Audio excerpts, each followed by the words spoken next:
Bismillahirrahmanirrahim. Assalamualaikum warahmatullahi wabarakatuh. Alhamdulillahirabbil alamin. Wal 'aqibatu lil muttaqin wa la 'udwana illa 'alal zalimin. Asyhadu an la ilaha illallah wahdahu la syarikalah wa asyhadu anna Muhammadan abduhu wa rasuluh. Allahumma salli wa sallim wa barik ala sayyidina Muhammad wa ala alihi wa sahbihi ajma'in wa ba'du. Wa qala al-musannifu rahimahullahu ta'ala wa nafa'ana Allahu bihi wa bi'ulumihi fid darain amin.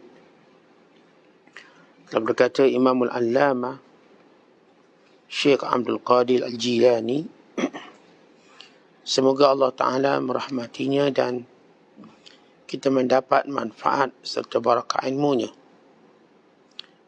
Jangan sia-siakan ilmu tanpa amal.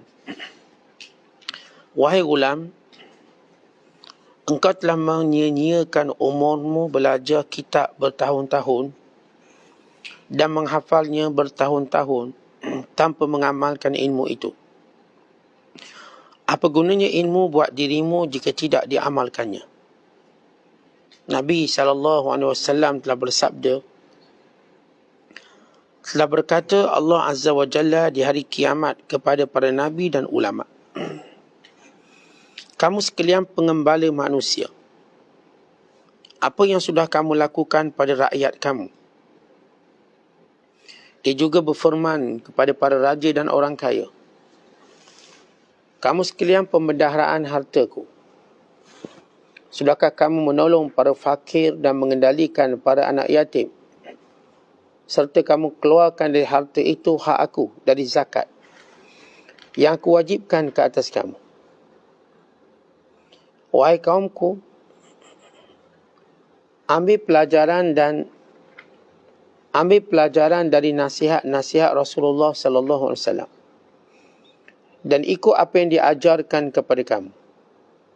Alangkah kerasnya hati kamu. Maha suci Tuhan yang telah membolehkanku menanggung kekasaran sikap manusia. Setiap kali aku ingin terbang, datang gunting qadar dan memotong sayapku. Walau bagaimanapun aku tetap bergembira. Betapa tidak kerana aku sekarang menetap di kemuncak kerajaan. Celaka engkau wahai munafik. Engkau bercita-cita supaya aku segera berambus dari kampung halaman ini. Ya, jika aku bergerak saja, nescaya semuanya akan berubah. Akan terpisah anggota dari badan dan bicara orang pun akan berubah. Akan tetapi aku takut dari balasan Allah Azza wa Jalla, kerana aku hendak lekas-lekas pergi. Aku tidak ingin menongkat langit, tetapi aku sangat berhati-hati dari ketentuan takdir. Aku tetap setuju dengan takdir Allah, menyerahkan perkaraku kepadanya. Ya Allah, ya Tuhanku, aku inginkan keamanan dan keselamatan daripadamu. Celaka engkau terus mengejek-ngejekku sedang aku berdiri di pintu Allah Azza wa Jalla. Aku menyeru manusia kepada Allah. Nanti engkau akan melihat sendiri apa yang akan berlaku kepadamu. Bangunan di atasmu satu hasta dan di bawahmu beribu-ribu hasta. Nanti kamu, wahai orang-orang munafik, akan melihat siksa Allah Azza wa Jalla dunia dan akhirat. Zaman ini umpama wanita yang mengandung. Tidak berapa lama kamu boleh melihat apa yang akan berlaku daripadanya. Aku ini dalam kuasa Allah Azza wa Jalla yang memperbolak-balikkan perkara. Ada kalanya aku dijadikan seperti gunung dan ada kalanya dijadikan seperti debu. Ada kalanya aku dijadikan lautan dan ada kalanya dijadikan setitik air. Ada kalanya aku dijadikan umpama matahari Dan ada kalanya dijadikanku umpama lilin dan colok. Dia membolak-balikkan aku sebagaimana dia membolak-balikkan malam dan siang. Kulla yaumin huwa fi sya'. Setiap hari dia sibuk dengan urusannya. Bahkan dia sibuk dengan setiap detik. Hari ini buat kamu dan suatu detik buat selain kamu. Muslimin dan muslimat sedang penonton yang dirahmati Allah sekalian. Di antara nasihat, wasiat, ingatan Syekh Abdul Qadir kepada kita semua ialah tidak mensia-siakan umur kita dan waktu kita dengan menghimpunkan dan mengumpulkan ilmu, namun kita tidak beramal dengan ilmu tersebut. Sebagaimana kita telah sebutkan sebelum ini kata-kata dan juga nasihat Syekh tentang golongan yang gagal untuk beramal dengan ilmu, sehingga ilmu tersebut menjadi hujah ke atas belakang mereka. Sebagaimana kita telah bacakan firman Allah Ta'ala, فَنَبَذُوهُ وَرَاءَ ظُهُورِهِمْ. Mereka membuang ilmu itu di belakang mereka. Dan bila seseorang sibuk hanya menghimpunkan ilmu tetapi tidak beramal, maka kesibukannya ialah untuk berbalah daripada menambahkan iman mereka. Sebab itu kita lihat di zaman fitnah, ramai orang suka berbalah. Berbalah kerana ilmu yang tidak diamalkan. Namun kalau seorang sibuk dengan amalan, dengan ilmu tersebut, dia tidak cenderung berbalah. Kerana masa kita tidak cukup sebenarnya untuk beramal. Kita nak cari redha Allah, kita nak cari kurnia Allah, kita tak punya masa yang banyak. Bahkan Allah Ta'ala memberikan kita umur dan usia yang cukup singkat, supaya kita dapat melakukan semuanya dengan segera dan cepat. Kerana itu Allah Ta'ala menyebut fastabiqul khairat, berlomba buat baik. Allah Ta'ala tak kata berlombalah menghafal ilmu. Allah Ta'ala suruh kita bersegera memohon ampun kepada Allah, bersegera memohon syurga kepada Allah Subhanahu Wa Ta'ala. Bila kita sebut satu contoh, ibarat, bila kita katakan kita cuma ada masa 10 minit. Kita bayangkan kalau kita sebut masa 10 minit, artinya kita buat benda yang penting-penting dalam hidup kita. Bila Nabi SAW menyatakan umur kita cuma 60-70 tahun, adalah segelintir kecil yang mungkin melepasinya. Bila baginda sallallahu alaihi wasallam juga menyebut di akhir zaman umatku ramai yang mati mengejut. Akan datang kematian-kematian mengejut dengan jumlah-jumlah yang besar. Ini disebut oleh Nabi sallallahu alaihi wasallam.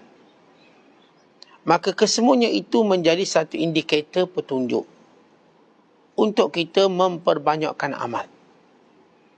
Bukan untuk kita memperbanyakkan perbalahan, dan tidak juga untuk kita memperbanyakkan tekaan. Ada orang dengan ilmu yang dihimpun banyak, gaduh. Satu. Ada orang ilmu yang dihimpunkan menyebabkan dia suka buat satu prediction ataupun jangkaan, teka. Dia pun teka kiamat ni berlaku ni, teka. Dia pun teka kononnya nanti akan begini. Nanti jalannya begini. Maka dia menimbulkan keresahan, bukannya amalan. Ada setengah mereka yang berilmu menimbulkan perbalahan. Ada juga orang berilmu yang menimbulkan keresahan. Dan ada juga orang yang dengan ilmunya menjadikan seorang itu kelang kabut. Tetapi orang berilmu yang sebenar menjadikan seorang itu sibuk beramal. Tuan-tuan, kalau benar ilmu di dada kita, kalau benar ilmu yang disampaikan oleh kita, maka ia menjadikan manusia sibuk untuk beramal.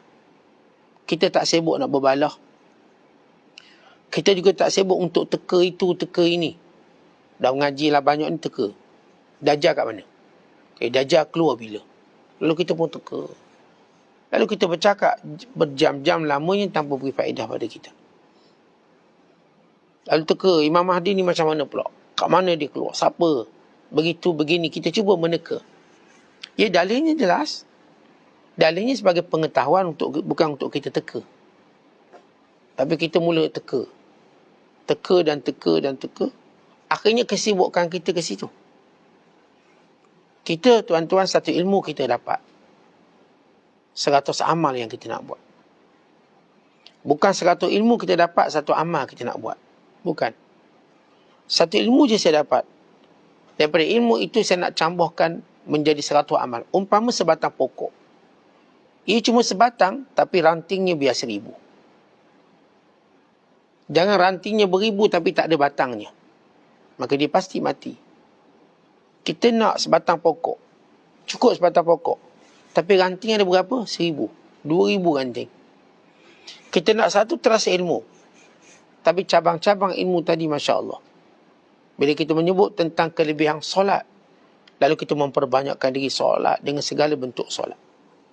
Kalau kita sebut tentang kelebihan bersedekah, lalu kita sibukkan diri dengan segala cabang sedekah.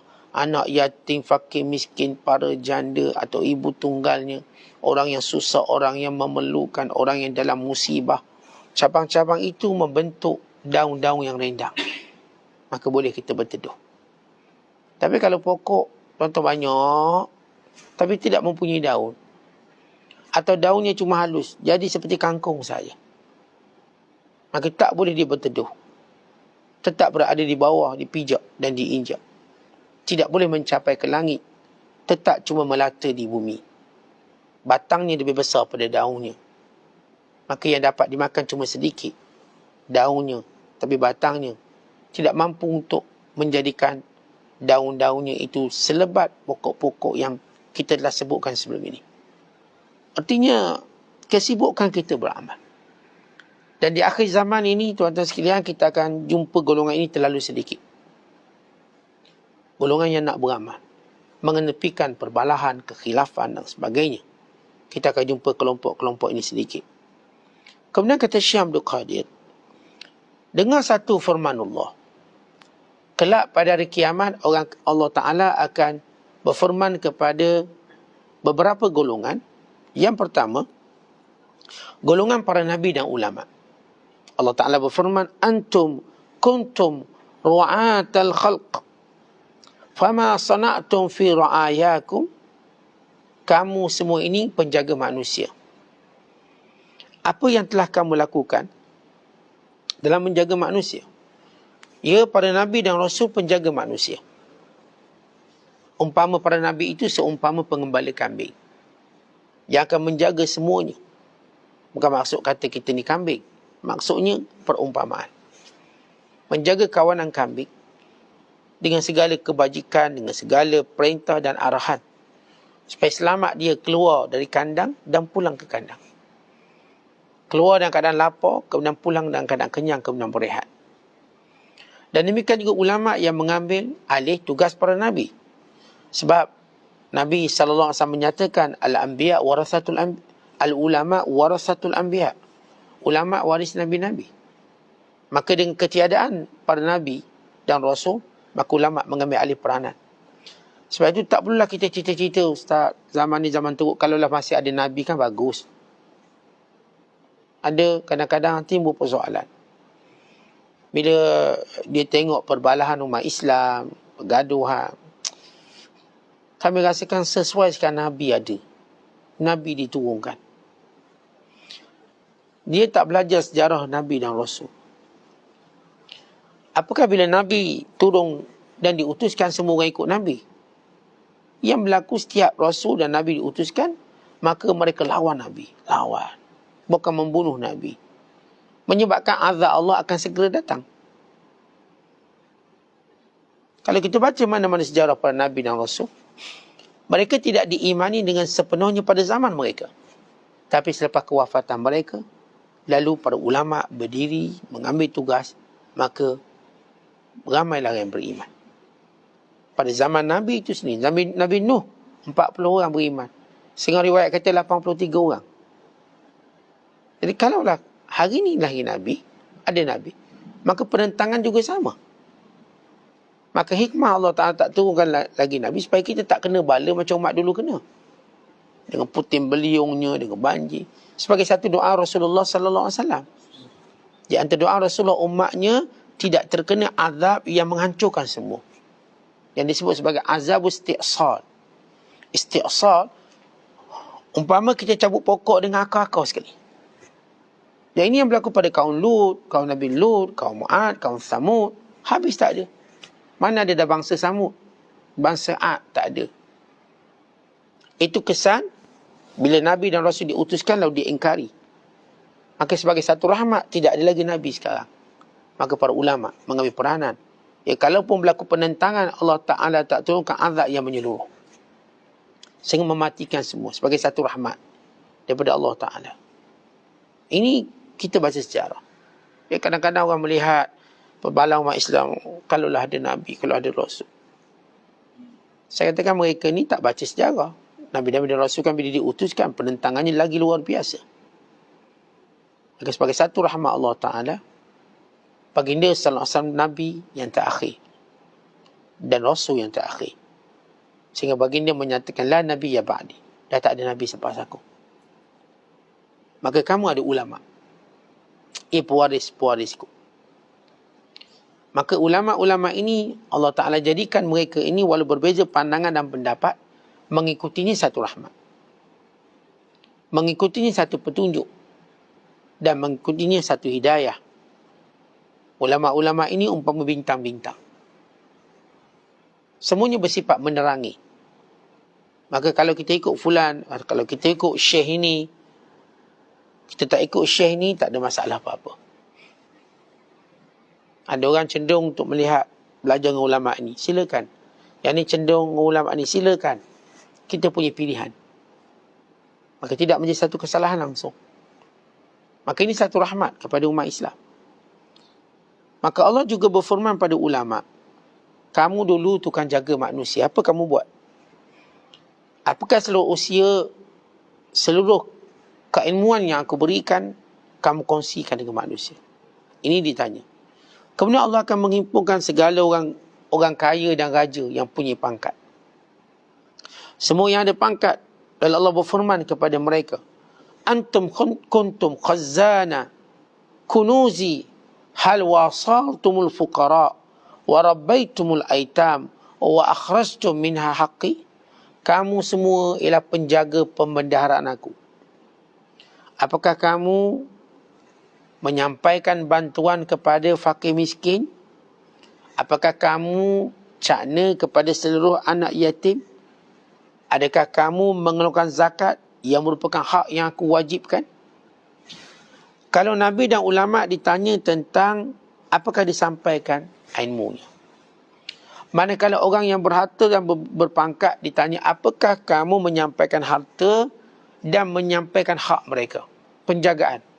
Yang ada kuasa buat tak undang-undang bagi menjaga anak yatim, bagi menjaga orang miskin. Ada tak undang-undang tu? Bagi memelihara mereka? Ataupun undang-undang untuk memiskinkan lagi mereka? Maka kalau kamu yang berkuasa buat undang-undang untuk menjaga mereka, kamu tunaikan hak. Orang kaya pula, apakah kamu keluarkan zakat? Apakah kamu menggunakan harta kamu dengan apa yang aku perintahkan? Kerana harta itu hak aku. Pangkat itu juga hak aku. Yang aku amanahkan kepada kamu. Kemudian kata Syekh, wahai kaumku, ambillah pelajaran, pengajaran, nasihat daripada Nabi sallallahu alaihi wasallam. Ikutlah. Yang kita keras hati sangat kenapa? Tuan-tuan Syekh Abdul Qadir bercakap pada zaman dia. Orang yang keras hati. Kita bercakap pada zaman kita yang jumlah mereka makin bertambah. Tuan-tuan, apa susah dan sukar untuk kita ikut perintah Nabi sallallahu alaihi wasallam? Para ulama' kita telah membukukan, telah menyusun perintah-perintah Rasulullah dalam kitab-kitab hadisnya. Dan para ulama' kita telah mensyarahkannya dalam syarah-syarah hadisnya. Dan para ulama' kita telah juga menyampaikannya dengan cara yang mudah kita fahami. Dengan cara yang mudah untuk kita amalkan. Maka apatah lagi alasan kita? Yang ni ulama' yang susun hadis. Yang ni ulama' yang syarah hadis. Yang ni ulama' yang tolong sampaikan kita dengan cara yang paling berkesan. Mudah kita faham. Tak susah. Tapi alasan kita apa lagi tuan-tuan sekalian? Untuk menolak perintah Allah dan Rasulnya. Kemudian kata Syekh Abdul Qadir,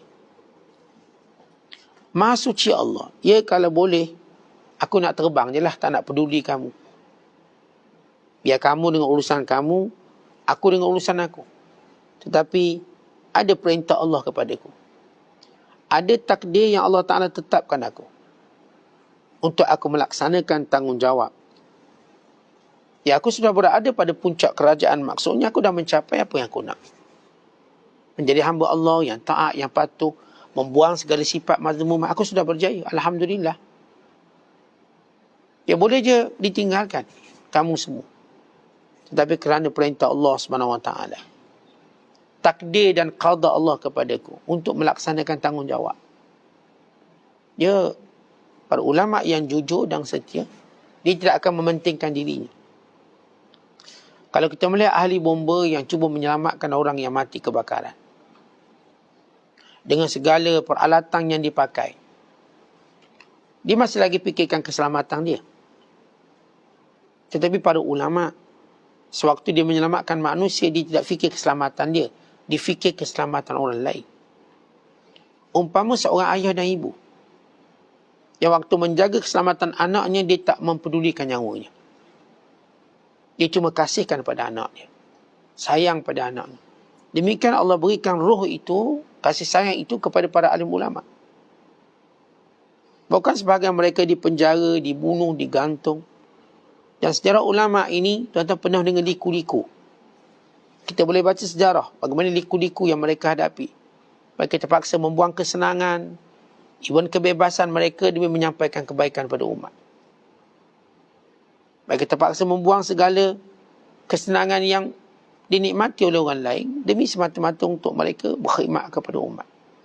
Maka ini ulama yang Allah berikan kasih sayang. Kemudian Syekh menyebut ada satu golongan yang bencikan ulama. Bukan bencikan pada Syekh Abdul Qadir. Nak suruh dia berambus keluar. Tetapi ini zaman dia. Beliau ni wali besar. Sebab itu kita kalau dengar orang kelentar, orang yang bercakap kosong, aku ni. Kalau ada tok wali, aku dengar dia cakap. Jangan cakap. Kita belum tahu. Takut kita penentang dia.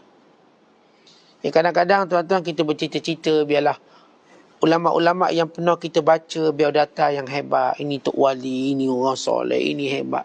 Kalau mereka hidup zaman kita. Kita katakan, kalau hidup zaman kita, apakah kita yakin kita mengikut mereka? Kita tuan-tuan berimpikan Nabi-Nabi, Rasul-Rasul, kalau mereka hidup zaman kita. Bahkan kita katakanlah, kami hidup zaman Rasulullah SAW.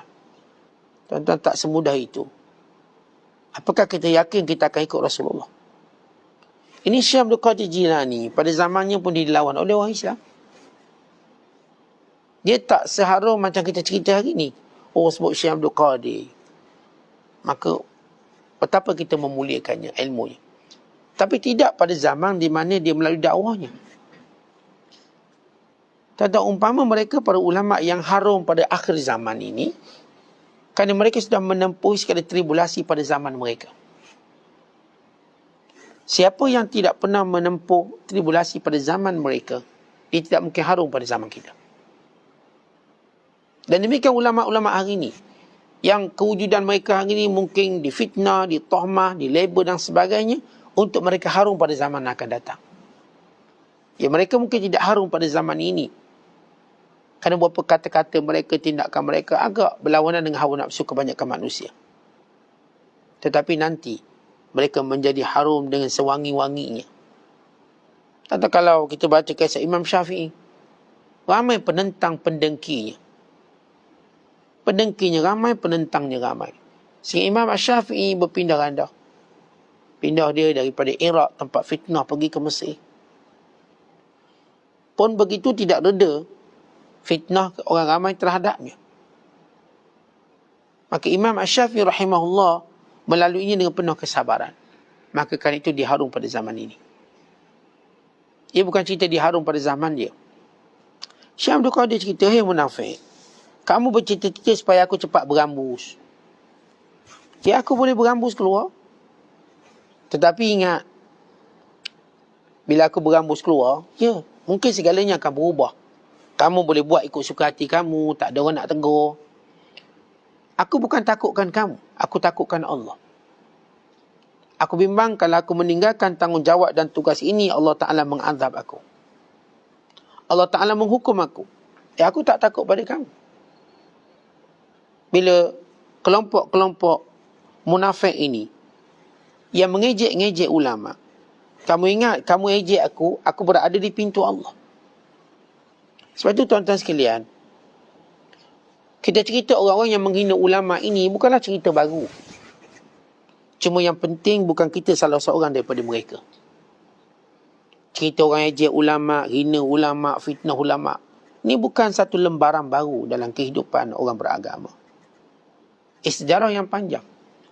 Hatta kita lihat pada zaman Rasulullah SAW, kalangan sahabat-sahabat yang merupakan para ulama, yang disebut sebagai qurra. Dulu istilah ulama namanya qurra.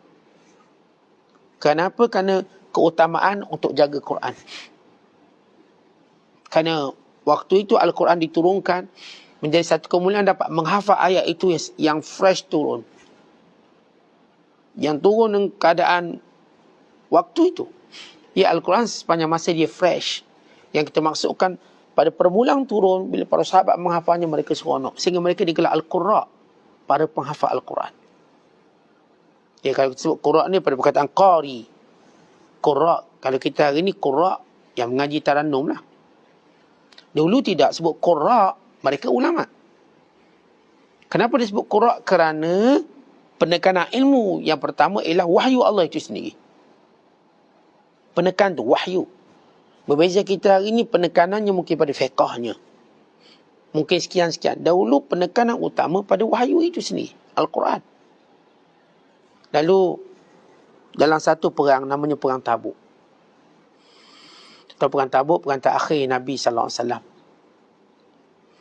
Di mana Rasulullah keluar bagi menghadapi ancaman Rom dengan bala tentera seramai 30,000 orang.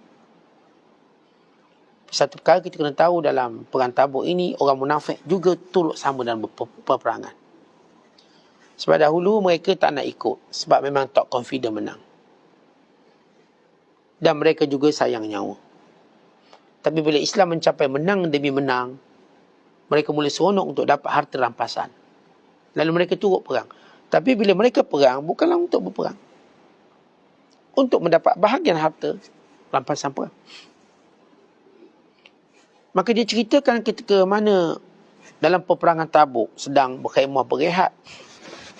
Lalu mereka pun duduk dalam satu majlis, geng-geng munafik ni. Lalu geng-geng munafik ni pun berkata, dia kata, kita tengok geng-geng ulama ni. Ni geng-geng ulama, geng-geng tok lebay ni. Qura'una ha'ula. Ni jadi besar perut, makan banyak, cakap pun bukan betul sangat. Dia pun menakut waktu lawan musuh. Dituduh ulama dengan 3 tuduhan. Pertama, sibuk makan. Kata mereka kalau disebut dalam bahasa Arab, aghrab butunan. Duk bersibuk besarkan perut je. Wa akzabu al-sunan. Cakap pun kelentong. Dia ceramah-ceramah otak belaka tu, nipu. Ni kata orang munafik zaman tu. Wala ajman inda liqa. Bukan berani pun penakut tu. Penakut. Lalu seorang lelaki dengar fitnah pada ulama-ulama yang mendampingi Nabi SAW. Sahabat alim. Lelaki ni kata, lelaki ni bangun dan berkata, kadzab walakinnaka munafik. Kamu ni bohong, kamu munafik ni. Suka menghina ulama. Kamu munafik. Wala ukhbiranna Rasulullah. Aku akan beritahu pada Nabi SAW. Aku akan beritahu Rasulullah. Maka sahabat ni datang jumpa Rasulullah. Ya Rasulullah, ni ada sebahagian geng kita ni, dia hina orang alim kita. Orang-orang alim, mereka kata ni perut besar, makan banyak. Mereka kata ni penakut bila perang. Mereka kata ni cakap pun menipu, kan betul sangat. Yang ayat tu yang kita dengar. Bila ada ulama-ulama bercakap, dia ni kelentong ni penunggang agama ni, pembeli agama. Itu wasangka yang ditanamkan. Tentang ayat tu kan senang je sebut, tak susah. Tak susah kita nak sebut dalam Quran, dalam hadis kata-kata ulama. Datang orang awam yang bodoh ini, datang munafik, dia itu penunggang agama tu. Gunakan Quran, gunakan hadis. Habis nak guna apa lagi? Yang cakap macam ni tak tahu apa-apa. Tapi dengan mudah dia kata, ulama tu penunggang agama. Mempergunakan Quran untuk hawa nafsunya. Baik, sebutkan ayat Quran yang tak ikut hawa nafsu. Sila sebut. Dia tak boleh sebut. Kerana ia cuma tuduhan. Ni cuma guna hadis untuk menangkan dia. Baik, sebutkan satu hadis yang mengalahkan kami. Kerana kami ingin ikut hadis Nabi. Dia tak boleh sebut. Sebab itu mudah je. Kalangan, kalau hari ni penulis, kalangan para pengomeng, senang je komen. Ini penunggak agama. Mudah je ayat dia. Senang. Lalu kita katakan, nyatakan kebenaran. Kalau betul nyatakan kebenaran. Berdasarkan nasnya. Maka bila zaman Rasulullah pun dah ada, sehingga Allah Ta'ala turunkan ayat. Kul abillahi wa ayatihi wa rasulihi kuntum tastahzi'un. La ta'tadhiru. Qad kafartum ba'da imanikum. Dalam surah Taubah, Allah berfirman, katakanlah, apakah dengan Allah, dengan segala ayat-ayatnya, dan Rasulnya, kamu mempermain-mainkan dan memperolok-olokkan? Jangan kamu nak minta maaf, kamu telah kafir sesudah iman kamu. Tentang kelompok yang membenci ulama ini, kita boleh bagikan kepada beberapa bahagian. Bahagian yang pertama ialah mereka benci kerana ulama ini kuat berpegang dengan agama. Berpegang dengan Quran, berpegang dengan hadis, berpegang dengan fatwa ulama-ulama. Benci sebab mereka nak bebas. Kelompok ini dengan sebab kebencian ulama yang berpegang teguh dengan agama ini menjadi kafir dan murtad. Sebab dia membenci Allah dan Rasul sebenarnya. Dan ayat tadi sebagai dalilnya. Yang kedua, kelompok kedua ialah bukan kelompok ni dia tak bencilah ulama tu kuat agama ke apa, tak benci. Tapi dia wasangka buruk. Dia wasangka buruk. Ni cakap lebih-lebih ni ada benda lain ni, ada benda lain. Dia bersangka buruk. Maka perbuatan ini haram. Kerana Allah Ta'ala berfirman dalam Al-Quran, bila Allah menyatakan tentang sangkaan buruk. Wala tajassasu wala yaktab ba'dukum ba'dha. Bila Allah Ta'ala menyatakan tentang kelompok yang berwasangka buruk. Dan sebagaimana juga hadis Nabi SAW. Iyyakum wadh-dhann fa inna adh-dhann akdzabul hadis. Jangan wasangka buruk. Itulah perkataan paling dusta. Inna adh-dhanna la yughni minal haqqi syai'a. Jangan kamu wasangka buruk. Kerana wasangka itu, dhan tadi tidak pernah ada kebenarannya. Mereka kata ulama tu bukan ikhlas sangat tu, nak dunia juga dia. Ini wasangka buruk. Perbuatan ini haram. Kerana itu Nabi SAW menyatakan, Laisa minna man lam yujilla kabirana wa yarham saghirana wa ya'rif li'alimina haqqa. Bukan di kalangan kami orang yang tidak menghormati orang tua di kalangan kami, yang tidak merahmati anak-anak kecil di kalangan kami, dan tidak mengetahui bagi orang alim tu akan hak dia. Orang alim ada hak. Hak untuk diwasangka baik. Hak untuk mendengar nasihat dia.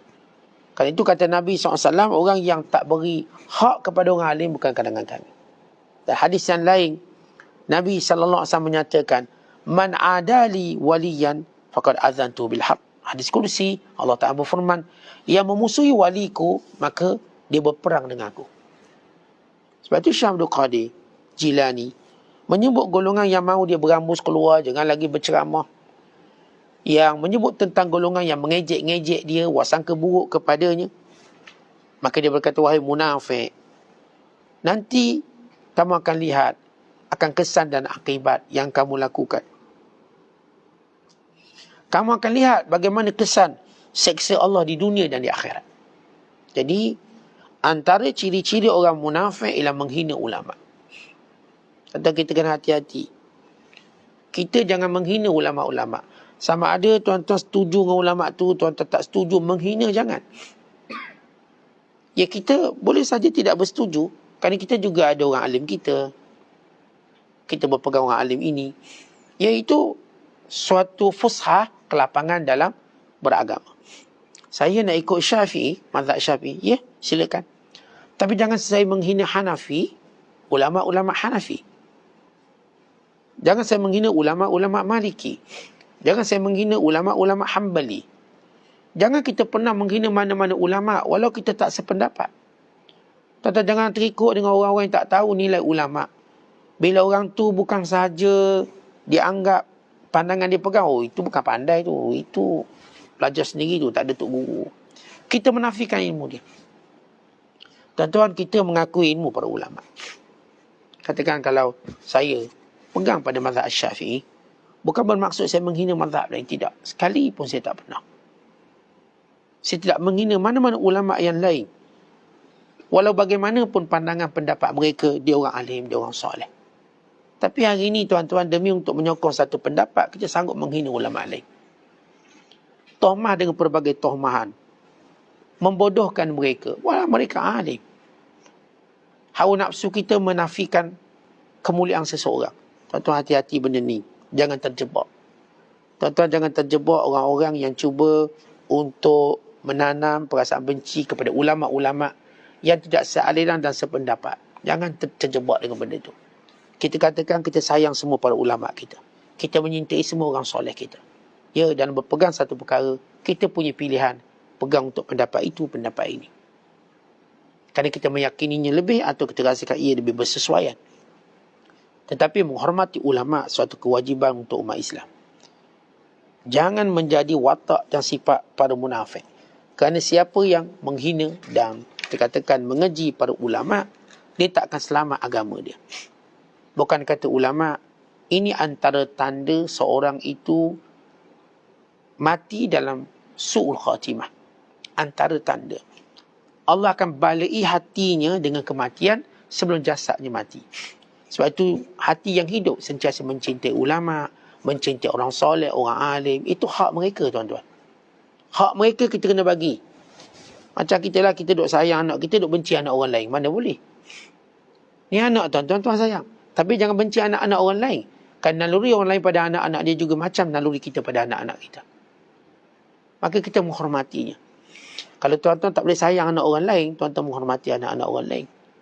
Jangan duk tarik telinga anak orang lain. Dia juga punya bapa yang menyayanginya. Sebagaimana kita menyayangi anak-anak kita. Jadi watak-watak munafik sentiasa ada sepanjang zaman.